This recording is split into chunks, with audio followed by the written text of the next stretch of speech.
Yo, so guys, welcome back to part two of this video. Like I said at part one, if you've not seen part one already, links in the description to that. You want to see the part one before you see this part.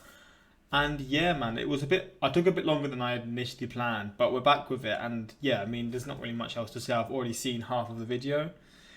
I mean, let's just get into it. Again, I've said already, part one will be in the description, or it should be like a pop-up somewhere. So you watch that first, watch this after. But yeah, let's get into this. Let's see what else he's sort of suggesting, the possibilities, etc. And yeah, quick shout out to my Instagram and Twitter, links in the description for those interested in following. Same for my Patreon, links are all there for those interested. But yeah, man, let's just get into this. The first piece here is that the United States, whether or not you like it, is the beating heart of the world's cultural, economic, military. It's true though. Like, would you call things like Hollywood or like music like that's culture, right? Or fashion? That would be considered culture, I'm pretty sure. And if that's the case, I mean, it dominates. It does dominate because all the music. A lot of music comes from the US. A lot of the big music, should I say? A lot of the trends, like trendy sort of new songs or just trends in general, come from the US. Again, a lot of movies that come from the US. Like, this is why I initially sort of felt like I started these reactions, was because I would see like loads of American films and I'd see little things like the American school bus or like the American, what's it called? The post box. I always forget what it's called. Like how the US, like when you deliver your post, what the fuck's it called? Post thing in the US. You know what I'm trying to say. And just all these little things. That's culture, right? That is like what you grow up around, etc. Is that culture? I don't fucking know. It's the same kind of thing that shows the power of the country. Political system. The last 80 years of history has been the historic golden age with the Pax Americana, a topic I've discussed in previous videos. However, we've gotten to the point where the Pax Americana no longer makes sense for the majority of Americans. The upper classes have done very well by having goods produced in places like China and having Mexicans mow their lawns, but both of these have depreciated indigenous Americans' wages. This has resulted in massive political polarization and internal strife. The way America solves its internal crisis is by becoming what amounts to mercantilists. The US is an exporter of practically every raw material you can think of, whether oil, food, iron ore, etc., and by 2030 could become industrially self-sufficient. This would be pretty similar to 1920, in which the US shut off immigration and put up high tariffs, which resulted in massive wage gains in an era of strong American nationalism when the US went into World War II. All of this is stuff Trump has already done and Biden hasn't stopped, so we're seeing this process already in fruition. However, the US is a quarter of the world's economy, and so having the US pull out of the world system... The US is a quarter of the world's economy. Fuck me, bro. That is actually insane. I mean, you see United States, you see China, you see like a big-ish Japan, you got Germany, you got the rest of the world. United Kingdom, and you know how it is, shout out. But bro, this is absolutely ridiculous. This is when you like realize how ridiculously rich the US truly is. Would have massive negative effects on much of the world's economy, creating a huge recession. This is sort of similar to how when China periodically went into isolationist phases in the Middle Ages, it precipitated massive economic and systemic collapses of the Eurasian economic system. Similarly, the US will likely have a strategic retreat since both the Democrats and Republicans, with the exception of the Biden old-school Democrats who will die off in the next 5 years, have pseudo-isolationist agendas. The question is how far American power will retrench. The Middle East and Africa will almost certainly see massive power vacuums come out of this. This opens up the next issue, the effects of aging. Most of the northern hemisphere between Europe, China, Russia, and Japan are going to stop being functioning societies in the next 15 years since their societies are just going to get so old. It's hard to exaggerate how disastrous of aging. Most of the northern hemisphere between Europe, China, Russia, and Japan are going to stop being functioning societies in the next 15 years. Societies are just going to get so old. It's hard to exaggerate how disastrous this could get. Japan, China, and Russia, for example, are projected to have each of their generations, meaning that in 50 years you could have half the population. What will happen at least is that their capital will be diverted to support the elderly, which will have absolutely disastrous effects in the third world, which is dependent upon wealthy country capital and result in a profound recession there, with many governments collapsing in a revolution. This issue is going to resolve in many different ways in many different nations. Europe will have to make brutal decisions on whether they may... Oh, so this is countries in the European Union, obviously recently departed, Brexit and that, which, not the biggest fan, but this is interesting. So, official candidate, so they're official candidates, recognised as potential candidate, I can't speak. That's Bosnia there.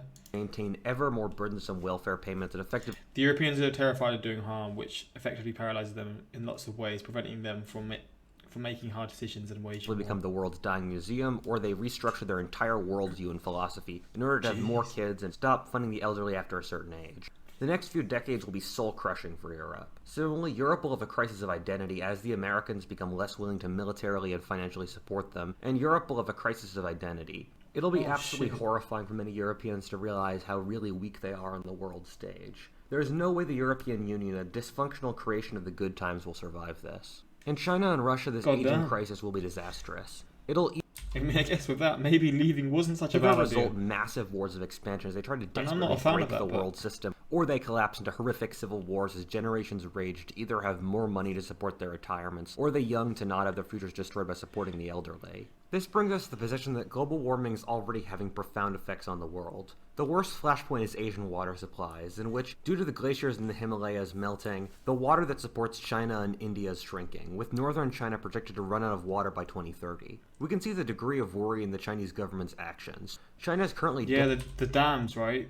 Like damming up, which means India's going to struggle even more, isn't damming it? up many rivers that flow into India, which gives India 20% of its water supply. Similarly, China is building one of the most expensive construction projects in history to redirect water from the south to the north of the country. For India, who's a 60% agricultural nation whose water supply is insecure, there is no way they can have China control their water and survive as a coherent nation. This is the biggest flashpoint for a major war I know of, since India is an American ally, and if a war starts between it and China, the US will get involved from losing and China from taking over the Asian continent. A nasty truth that those in power aren't willing to admit is that the 2008 financial crash ended a long time ago. It's just that the higher standard of living that Westerners enjoyed beforehand was artificially high due to taking on excessive debt and was effectively a mirage. This brings us to inflation, which when it happens internationally at a high rate is basically a perfect correlation for the early stages of a world crisis. Every major world currency is inflating now. The price of consumables in England from 1201 to 1993. Fuck, that's all the way from the 11th century. What the fuck? To a tremendous degree. In the US, for example, 31 out of This is from a year ago. Also, remember, these countries were in insane debt. $100 in circulation now were printed in the last year. This would make hard currencies like gold or Bitcoin appear appealing, and it seems very likely we'll move to one of those within the next 20 years. However, this would be a brutal and painful process, with traditional fiat currencies becoming worthless, resulting in massive decreases in standard of living. We're in a similar position to the world in 2008, where standards of living are artificially propped up by debt, and so once that gives out, everyone will be a lot poorer, which will create massive social instability. However, a collapse in fiat currencies would also result in massive reductions in inequality as people would become equally poor, which would act as an effective reset. It would also reset the massive unpayable amounts of debt the world has, meaning that once everyone could agree on a scapegoat, the entire world would be able to reset and be fine. It would also, however, result in a massive collapse in the third world, since the West would be too poor to buy goods from the third world. You also have to remember that in most of the third world, many borders are entirely artificial and created by European interests long ago with none of the native conditions in mind. Expect Africa's borders to redraw here with many nations collapsing into warlords. Something else to consider is that modern agriculture's outputs are based off petroleum and fertilizer purchases. If the third world stops having a functioning money economy and doesn't export anything to the West to get the money to buy the fertilizers, very bad things would happen. Africa has been able to expand its population 5 times over, while expanding its agriculture 5 times over since 1950. If the fertilizer ships stop coming, what happens? First Horseman War. I've talked a lot about future wars on this channel, but I want to focus here on what makes war in the 21st century so special and the unique issues we face with our technology. The first major barrier is nuclear war. We're actually in better shape here than most people would think. Nuclear arsenals are shrinking. A nuclear war in 1980 would probably have killed 1 billion people, and we're at 300 million now. The only 2 countries with nuclear arsenals capable of destroying modern civilization are Russia and America, and they don't have enough conflicting self-interests to really go at it. The disbalance between the US, which has 6,000 nukes, and China, which has 300, is too great for the two to go at each other. This is accentuated by China's hypersonic missiles not being able to reach beyond East Asia, and the US's missile defense shields being able to negate half the attacks in North America, which would make China even more helpless in a war. China anyways would probably just want to use their 4 times over population and industrial advantages in a war. I could, however, see a limited nuclear war between countries like Pakistan and India, or Saudi Arabia and Iran. The issue we run into with war right now is that we're getting to the point where it just doesn't make any sense. Yes, we could use drones to prevent the other side from gaining any ground by killing infantrymen that leave their trenches, but you can't use robots to hold ground, and if you can't hold ground, war doesn't make any sense. Similarly, if you end up with a situation where each side is robots controlled by guys with video game controllers back at home, the incentive to kill civilians gets way too high, since it won't cost anything. Another form of this is that factories in the home front could become more automated. It could open up way more people for the war. Once you get war this destructive, it becomes unfightable for anyone involved. The issue we run into is that it seems likely that we have to wage war since it's the only way to change borders and regimes. We just can't freeze the world's politics in 1945 or 91 as the world changes. All of history has either been waging war or preparing for the next war. The way we'll probably solve That's this is such a scary thing. You can never actually truly stop war. I mean, it's true, but it's just like when you think about it, you're just like, oh, can we just peace, love, and prosperity, or whatever the sayings are like. But I mean, I guess, like you're saying, it's inevitable. You can't The next stop war will it. be so inhumane and horrifying that we have to form a sort of Bushido code of what's considered decent warfare. Breaking it will be a social taboo like masturbating in the train or So like, there's gonna be more war rules to stop absolute chaos, like beyond belief. Like, there's gonna be chaos, but to stop pure devastation, because obviously with nuclear war, like nuclear arms and all the new missiles and these technologies that have been created, it's scary, in a man. Western country. It's scary what would Any happen. country that breaks these rules will become an international pariah and lose the faith of its population. This is the only way I can see getting around the paradox of having to wage war while war becoming Lots of our taboo formation likely occurred in earlier eras as a way of dealing with problems of a group action. The taboo over incest, polygamy, don't know what that is, extramarital sex, slavery, infanticide.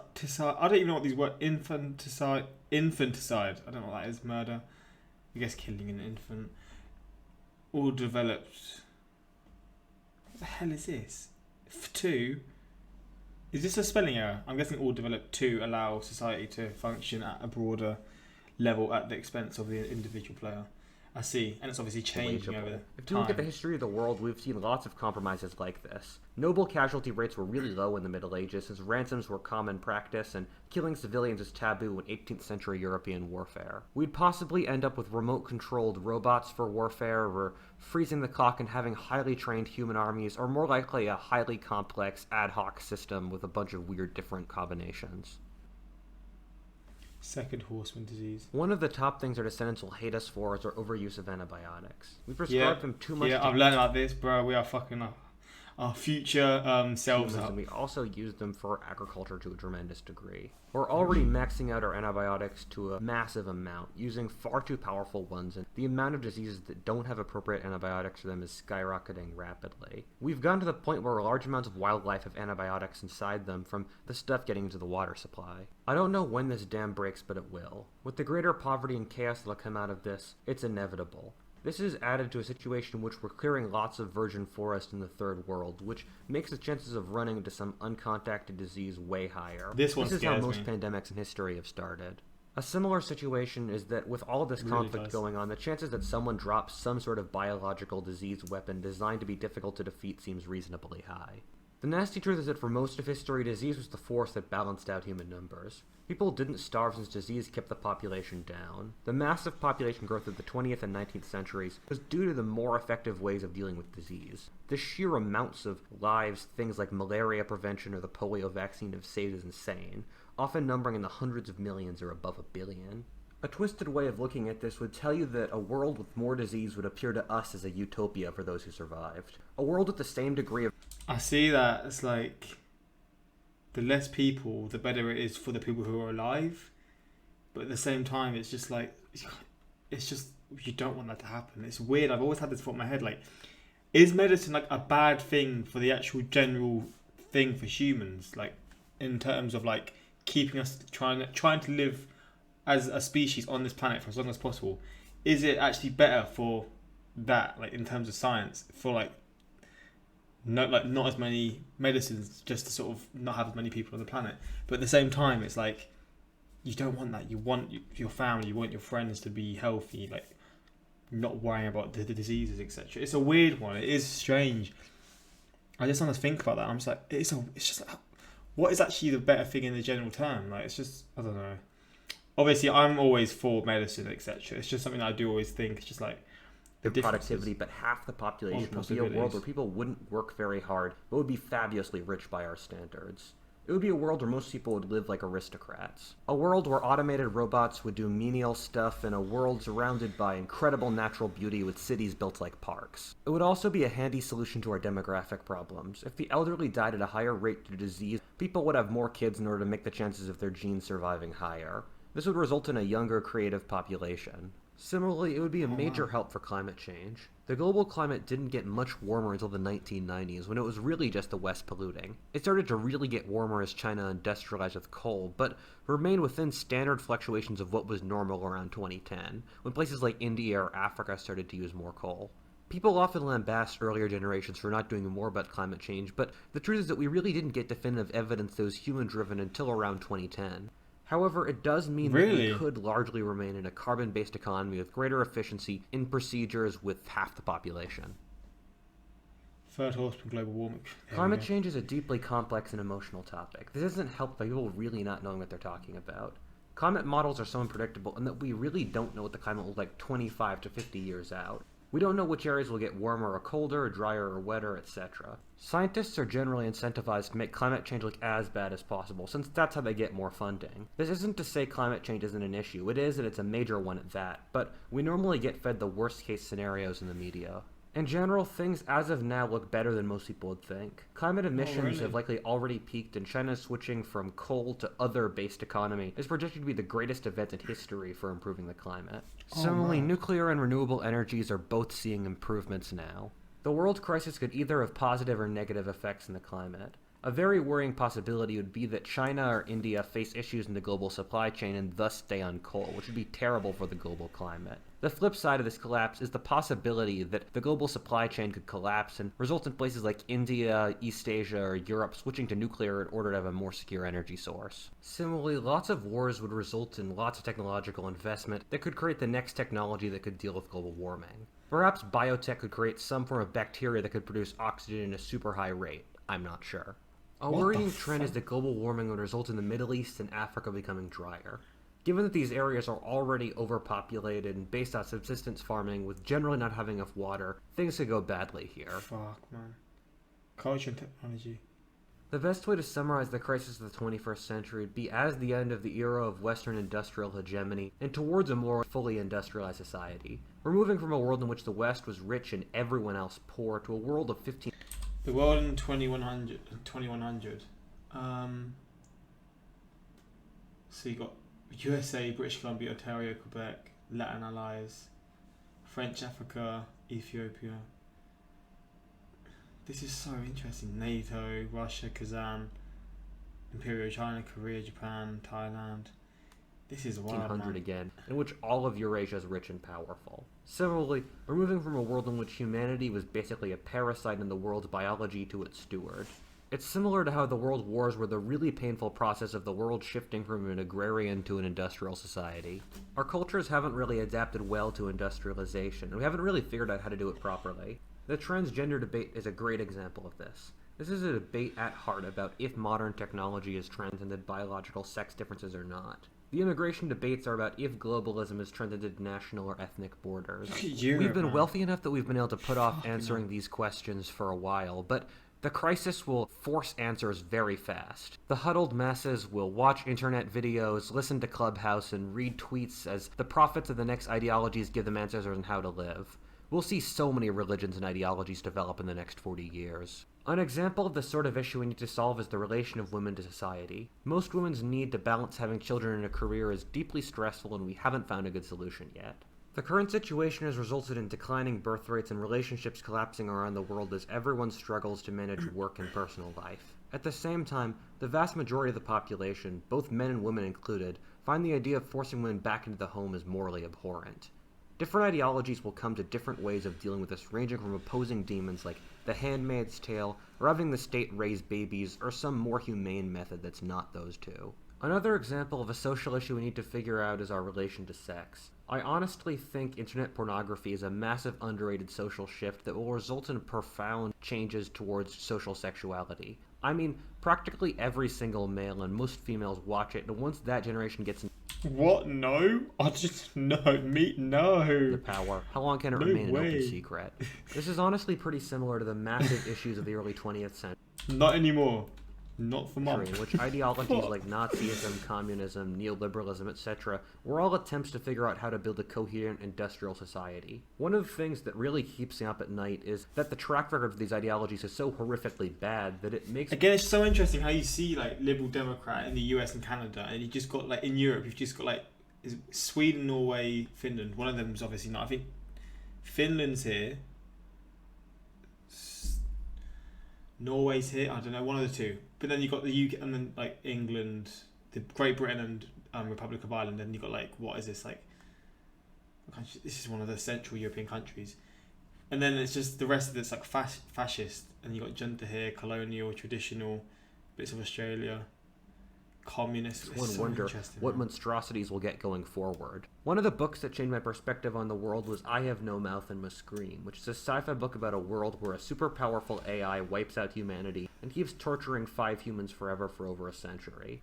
Long story short, it fuck transforms the last human into a harmless, gelatinous mess incapable of committing suicide, in permanent pain, while breaking its sense of time by changing his brain composition so it lasts forever. The night I realized humans would probably be capable of this within 100 years, I didn't sleep very well. And that's the point.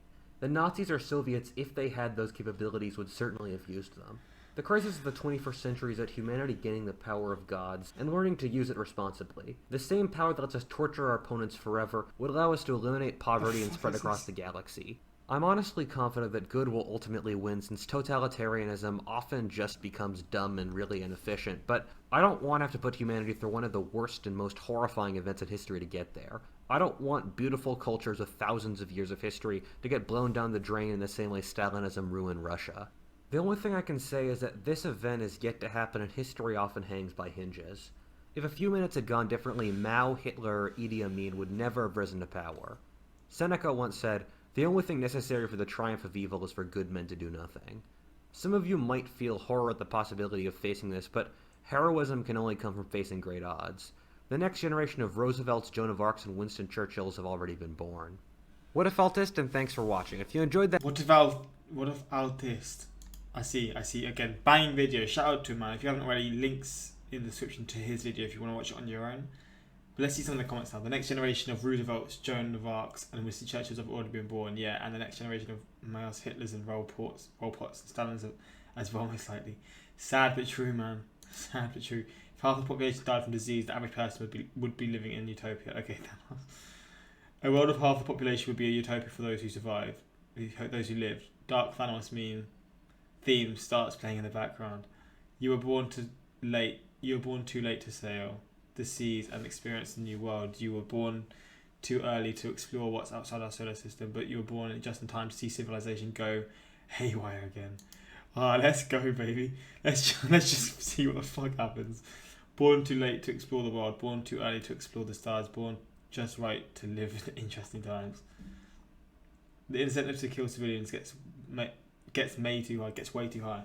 Now that's a quote even better than Egypt is really easy to oppress. When a 33-minute video becomes a 90-minute video due to lots of pausing and to fully contemplate the worldwide implications of a freaking map. Honestly, man, there's so much information. I would pause so much more, but I just sort of understand I can't constantly pause like that. Even though I know people do like me pausing, the video would end up being like 40 minutes long for just half the part, so 80 minutes long altogether. And I just know I can't do that. When I watch videos like this, all I can think about is the fact that I've survived cancer, so no matter what happens, at least I'm around to see it. I mean, God bless to you, man. Respect for that, man. That must have been hard. Next generation of Roosevelts, Joan of Arcs, and Winston Churchills have already been born. Gave me extra chills. But yeah, hopefully you enjoyed this, man. Again, I love this channel. If you haven't checked it out, like I've said 100 times already, please do. Links in the description to his channel. Subscribe to him, man. He deserves it. But yeah, for those of you who like these sorts of videos, suggest the boy that you want to see for the future. And yeah, hopefully you enjoyed. Until next time, like, subscribe. Peace.